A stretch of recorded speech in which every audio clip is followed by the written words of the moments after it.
हम इस वीडियो में इलेक्ट्रिकल की और कुछ इम्पोर्टेंट ऑब्जेक्टिव क्वेश्चन के बारे में डिटेल में डिस्कशन करेंगे। और अगर आपको वीडियो अच्छा लगता है तो सब्सक्राइब जरूर कीजिएगा। तो देखो आज का पहला क्वेश्चन शुरू करते हैं। पहला क्वेश्चन देखो, efficiency of power transformer is maximum when. देखो जो पावर ट्रांसफार्मर होता है इसका मैक्सिमम एफिशिएंसी ये चार ऑप्शन में से कौन से कंडीशन में होता है? जब half of the full load condition में होता है, या फिर 1/4 of the full load condition में होता है, या फिर nearly full load means full load के आसपास में होता है, या फिर नॉन ऑफ दीज। ये वेरी वेरी इंपॉर्टेंट क्वेश्चन है, बहुत सारा एग्जाम में आता है। तो देखो इसका आंसर होगा पावर ट्रांसफार्मर की एफिशिएंसी मैक्सिमम होता है ये नियरली फुल लोड के जो नियरली फुल लोड होता है उसी कंडीशन में ही पावर ट्रांसफार्मर की एफिशिएंसी मैक्सिमम रहता है। ऑप्शन नंबर 3 होगा इसका करेक्ट आंसर।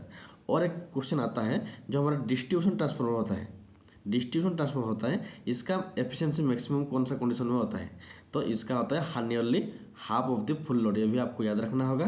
तो क्वेश्चन में क्या है ना, पावर ट्रांसफार्मर, तो इसीलिए option number 3 nearly full load condition में एफिशिएंसी मैक्सिमम होता है। Option number 3 is the correct answer.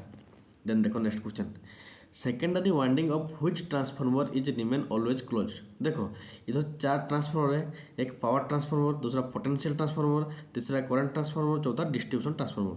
इनमें से कौन सा ट्रांसफार्मर का जो सेकेंडरी वाइंडिंग होता है वो हमेशा क्या रहता है? क्लोज रहता है, क्लोज सर्किट रहता है, ओपन नहीं रहता है। तो इसका आंसर होगा जो हमारा सिटी होता है, करंट ट्रांसफार्मर होता है, करंट ट्रांसफार्मर की सेकेंडरी वाइंडिंग हमेशा क्लोज रहता है। तो ऑप्शन नंबर 3 होगा इसका करेक्ट आंसर। देखो ये जो फिगर देखो ये होता है हमारा करंट ट्रांसफार्मर, जिसको हम शॉर्ट में कहते हैं सिटी का सेकेंडरी वाइंडिंग हमेशा क्लोज रहता है। तो ऑप्शन नंबर 3 होगा इसका करेक्ट आंसर। और ये जो सिटी को हम कहाँ यूज करते हैं?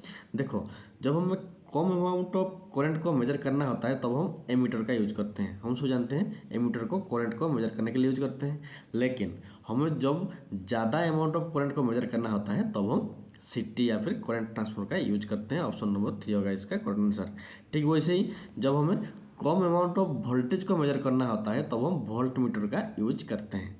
लेकिन हमें जब ज़्यादा अमाउंट ऑफ वोल्टेज मेजर करना होता है तब हम पोटेंशियल ट्रांसफार्मर या फिर पीटी का यूज करते हैं। ये भी आपको याद रखना होगा। तो इस क्वेश्चन का आंसर क्या होगा? Option number 3 is the correct answer. Then देखो next question, the unit of luminous flux. जो ल्यूमिनस फ्लक्स है उसका यूनिट क्या है? कैंडला, रेडियन, लॉक्स या फिर lumen. Very very important question.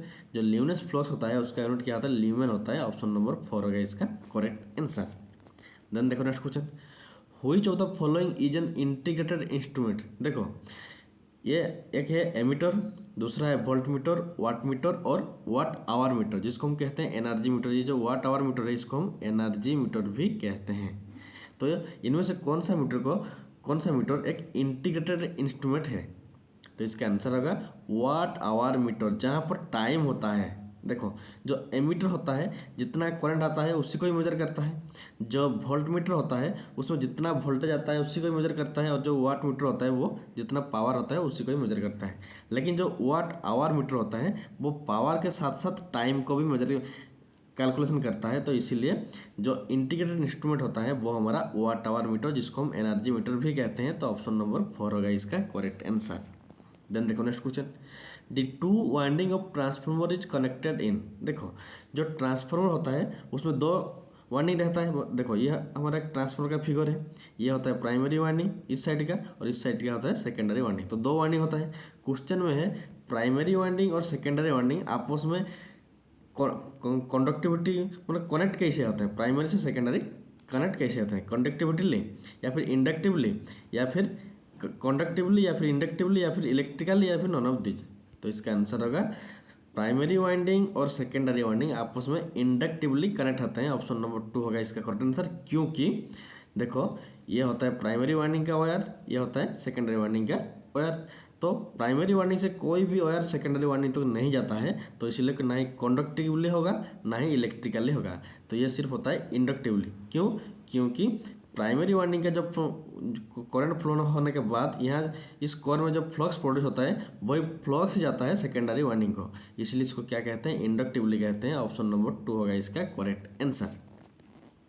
Then देखो next question, series capacitor are use in transmission line. देखो जो ट्रांसमिशन लाइन होता है, मान लो ये हमारा इलेक्ट्रिक पोल है, इलेक्ट्रिक पोल है, ये और एक इलेक्ट्रिक पोल है, दोनों ये वायर है। तो ऐसे जो ट्रांसमिशन लाइन होता है ये बहुत लॉन्ग डिस्टेंस कवर करता है। तो इसी ट्रांसमिशन लाइन में जो हम सीरीज कैपेसिटर को यूज करते हैं, तो क्यों यूज करते हैं इसको?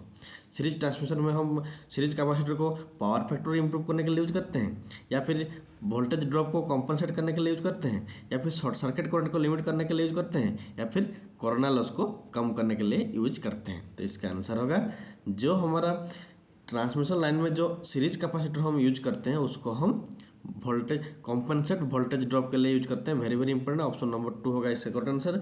कोई भी अगर देखेगा कैपेसिटर है तो ये पावर फैक्टर इंप्रूव करने के लिए यूज करते हैं, ऐसे ही सोचेंगे, लेकिन ये नहीं होता है। ट्रांसमिशन लाइन में ये हमारा जो सीरीज कैपेसिटर होता है वो वोल्टेज ड्रॉप को कॉम्पनसेट करने के लिए यूज करते हैं, ये आपको याद रखना होगा। तो ऑप्शन नंबर 2 होगा इसका करेक्ट आंसर। देन देखो next question, fusing factor is equal to, देखो जो फ्यूज वायर होता है, जो फ्यूज वायर होता है इसका फ्यूजिंग फैक्टर का वैल्यू कितना रहता है? 1 के बराबर रहता है, या फिर 1 से कम रहता है, या फिर 1 से ज़्यादा रहता है, या फिर नॉन ऑफ दीज? तो इसका आंसर होगा जो फ्यूजिंग फैक्टर होता है इसका वैल्यू हमेशा 1 से ज़्यादा रहता है। तो ऑप्शन नंबर 2 होगा इसका करेक्ट आंसर, क्योंकि जो फ्यूजिंग फैक्टर उसका फॉर्मूला होता है फ्यूजिंग करंट, जो फ्यूज होता है उसका fusing current divide by rated fuse rate का रेटेड करंट, जो फ्यूज होता है उसका रेटिंग करंट डिवाइड बाई जिस करंट में वो फ्यूज होता है, मेल्ट होता है। तो इसका अगर इसको हम देखेंगे तो ये जो ऊपर वाला जो फ्यूजिंग करंट होता है वो रेटेड करंट से ज़्यादा रहता है, इसीलिए मेल्ट होता है। तो अगर ऊपर वाला जो हमारा न्यूमरेटर होता है वो अगर ज़्यादा रहेगा, ठीक से देखो, अगर जो ये न्यूमरेटर होता है, ये डिनोमिनेटर होता है, वो न्यूमरेटर का वैल्यू ज़्यादा रहेगा तो हमेशा उसका वैल्यू 1 से ज़्यादा होता है। तो इसीलिए जो फ्यूजिंग फैक्टर होता है इसका वैल्यू क्या होगा? ग्रेटर देन 1, ऑप्शन नंबर 2 होगा करेक्ट आंसर। देन देखो next question, which type of relay is used in short transmission line? देखो जो शॉर्ट ट्रांसमिशन लाइन होता है उसमें हम मोह टाइप का रिले का यूज करेंगे, या फिर इम्पीडेंस रिले को, या फिर रिएक्टेंस रिले को, या फिर नॉन ऑफ दिस? तो इसका आंसर होगा शॉर्ट ट्रांसमिशन लाइन में हम रिएक्टेंस रिले का यूज करते हैं, ये आपको याद रखना होगा। Option number 3 the correct answer. और एक बार याद रखो, जो रिएक्टेंस रिले ये शॉर्ट ट्रांसमिशन लाइन, जो इम्पीडेंस रिले ये मीडियम ट्रांसमिशन लाइन, और जो मोह रिले ये लॉन्ग ट्रांसमिशन लाइन के लिए यूज किया जाता है। तो ऑप्शन नंबर 3 होगा इसका करेक्ट आंसर। देन देखो next question, insulation resistance is measured in. देखो जो इंसुलेशन रेजिस्टेंस को मेजर करने के लिए हम इनमें से कि जो इंसुलेशन रेजिस्टेंस होता है वो ओम में होता है, या फिर मिली ओम में होता है, या फिर मेगा ओम में तो होता है, या फिर किलो ओम में होता है? तो इसका आंसर होगा जो इंसुलेशन रेजिस्टेंस होता है वो मेगा ओम में ही होता है। तो ऑप्शन नंबर 3 होगा इसका करेक्ट आंसर, क्योंकि देखो जो इंसुलेशन रेजिस्टेंस होता है इसको हम कहाँ कौन सी इंस्ट्रूमेंट में यूज करते हैं, मेजर करते हैं ना? मेगर में। इंसुलेशन रेजिस्टेंस को हम मेगर में यूज करते हैं। मेगर का फुल फॉर्म क्या होता है? मेगर कहते हैं, फिर इसको मेगा ओम मीटर भी कहते हैं। क्या कहते हैं? मेगा ओम मीटर भी कहा जाता है मेगर को। तो mega ohm meter means mega ohm को ही मेजर करता है, तो इसीलिए ऑप्शन नंबर 3 ये भी एक याद रखने का आसान सा उपाय है। तो ऑप्शन नंबर 3 होगा इसका करेक्ट आंसर।